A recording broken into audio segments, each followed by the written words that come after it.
عارفه الايام اللي بتقومي فيها مش طايقه نفسك وتتعصبي من اقل حاجه ومتبقيش فاهمه انت عندك ايه؟ روحها خفيفة بس ديفا ديفا ديفا. دي مش مبالغه ولا انت دراما كوين، دي هرموناتك وجسمك بيكلمك. الهرمونات دي زي مفاتيح الطاقه، اي خلل بيحصل فيها بيأثر على جسمك على طول وبتحسي بالفرق. خليني اقول لك على اهم 5 هرمونات هم ابطال اللعبه. اول بطل معانا هو هرمون السيروتونين، ده هرمون السعاده واحساسك بالرضا الداخلي.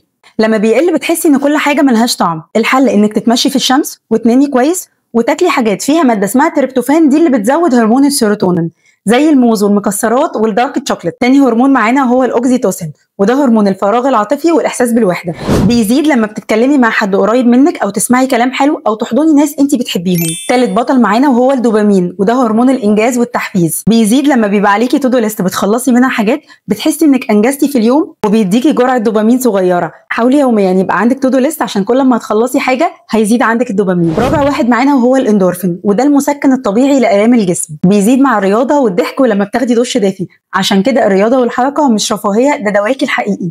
اخر واحد معانا وهو الكورتيزول او هرمون التوتر، ده بيزيد لما نعيش في ضغط مستمر او نفكر بزياده. بيقل جدا بالتنفس العميق والتامل وتمارين اليوجا. كل مره بتهتمي بنفسك وتنامي كويس وبتمارسي رياضه، انت كده بتظبطي الكيمياء بتاعت جسمك عشان محدش يقولك دراما كوين تاني. خليكي ديفا، خليكي ليدي.